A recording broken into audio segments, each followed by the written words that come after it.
Globaler Handel mag von außen betrachtet grenzenlos erscheinen, nicht wahr? Frachtschiffe überqueren Ozeane, Kapital wandert über Kontinente. In Tokio öffnen die Märkte, noch bevor wir aufwachen, übernimmt London und am Abend folgt New York. Wir denken, alles liefe wie geschmiert, wie eine reibungslose Maschine. Aber die Realität sieht ganz anders aus. Lass mich dir das erklären, mein Freund. Wenn es brenzlig wird, verwandeln sich diese riesigen Handelswege schlagartig in Nadelöhre. Das sind nicht nur geografische Punkte auf einer Karte, sie sind die Verkörperung von Geld, Angebot und Macht. Stell dir vor, 1/5 des weltweiten Erdöls passiert ein Gewässer, das gerade einmal 21 Meilen breit ist. Jener berühmte Kanal in Ägypten schultert mehr als 10% des Welthandels. Erinnert ihr euch, als 2021 ein Schiff auf Grund lief und der Suezkanal 6 Tage lang gesperrt war? Das Ergebnis? Ein Handelsvolumen von 10 Milliarden Dollar pro Tag fror ein. Das Finanzsystem mag über Satelliten und digitale Tabellen laufen, doch letztlich ist es diesen engen Korridoren ausgeliefert. Wenn sich diese Wege verengen, werden auch die Geldbeutel knapp. Heute sprechen wir darüber, wie diese strategischen Knotenpunkte die Finanzwelt nach ihrer Pfeife tanzen lassen. Es geht nicht nur um Kriege oder zerfallende Imperien, es geht ganz konkret um die Inflation in unserer Tasche, den Wert des Geldes und globale Krisen. Denn wenn die Geografie enger wird, konzentriert sich die Macht an einem Punkt und dieser Druck erzeugt wahre Macht. Die Globalisierung erzählt uns das Märchen, dass alles gleichmäßig miteinander vernetzt sei. Aber die Wahrheit ist, der Handel fließt durch Adern, und diese Adern können verstopfen. Das ist nichts Neues, sondern eine jahrtausendealte Geschichte. Im 5. Jahrhundert vor Christus war das Perserreich besessen von den Dardanellen, Hellespont. Warum? Weil derjenige, der die Meerenge kontrollierte, Athens Lebensader kontrollierte, das Getreide aus dem Schwarzen Meer. Das war nicht nur ein militärischer Schachzug, sondern ein regelrechter Wirtschaftskrieg. Sperr die Meerenge, lass die Lebensmittelpreise explodieren und bring den Staat von innen zum Einsturz. Geografie bedeutete Macht und Macht veränderte alles. Kommen wir zum Jahr 1869, der Eröffnung des Suezkanals. Der Weg zwischen Europa und Asien verkürzte sich massiv. Aber Kanäle verkürzen nicht nur Wege, sie bündeln auch Macht. Die Briten verstanden das sofort. Indien war ihr Augapfel und der Suezkanal der kürzeste Weg dorthin.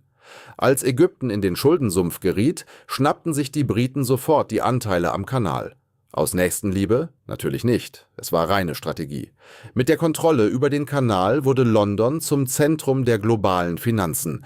Wenn der Handel über deinen Weg fließt, gewinnt deine Währung an Wert und deine Banken profitieren. Doch das Blatt wendet sich. Als der ägyptische Führer Nasser 1956 verkündete, der Kanal gehört mir, und ihn verstaatlichte, eskalierte die Lage. Großbritannien und Frankreich intervenierten militärisch, doch die USA sagten Stopp. In diesem Moment wurde eines klar: Großbritannien war nicht mehr die alte Weltmacht. Das Pfund geriet unter Druck und England musste sich zurückziehen. Die Macht verschob sich und die Finanzwelt folgte ihr. Während der Aufstieg des Dollars an Fahrt gewann, veränderte die Kontrolle über einen einzigen Kanal das Schicksal einer ganzen Währung. Natürlich sind es nicht nur Kanäle, auch Energie ist eine gewaltige Waffe. Denken wir an die Straße von Hormuz. 20% des weltweiten Erdöls fließen dort hindurch. Das ist nicht bloß eine Zahl, sondern ein Druckpunkt. Als 1973 das Ölembargo kam, vervierfachten sich die Preise. Die Welt lernte damals die Stagflation, Gleichzeitigkeit von Arbeitslosigkeit und Teuerung, kennen. Das Problem war nicht nur das Gelddrucken, sondern die Blockade eines geografischen Nadelöhrs. Wenn die Energiepreise steigen, wird alles teurer. Transport, Lebensmittel, einfach alles. Zentralbanken erhöhen die Zinsen. Schulden können nicht mehr beglichen werden. Genau das ist die Kettenreaktion. Heute ist jeder Ort, von der Straße von Malakka bis zur Straße von Taiwan, ein Risikopunkt. Wenn die Chipproduktion in Taiwan stoppt, bricht nicht nur dein Telefon, sondern das Rückgrat der digitalen Finanzwelt zusammen. Oder das Klima. Wenn im Panamakanal das Wasser sinkt, können Schiffe nicht passieren und die Preise schießen erneut in die Höhe. Ein Kanal, der 1914 gebaut wurde, ist heute auf Regen angewiesen, um die Weltwirtschaft am Laufen zu halten. Im Februar 2026 sahen wir die Spannungen nahe Hormuz. Ein paar Raketen wurden abgefeuert und die Märkte schossen sofort nach oben. Warum? Weil dieser Engpass bedroht war. Eine Rakete wird abgefeuert und die Zinsen für deinen Immobilienkredit sind betroffen. So sehr ist die Welt miteinander verzahnt. Kurzum, die Finanzwelt schwebt nicht über den Wolken. Sie ist am Boden, an der Erde und am Wasser verankert. Wenn du dein Vermögen schützen willst, darfst du nicht nur auf Bilanzen schauen, sondern musst diese Nadelöhre im Blick behalten. Die Geografie kennt keine Ideologie und keine Zentralbank, sie setzt schlichtweg Grenzen.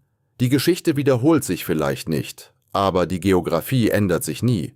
Die Geschichte wiederholt sich, weil sich die menschliche Psychologie und Machtinteressen nie ändern.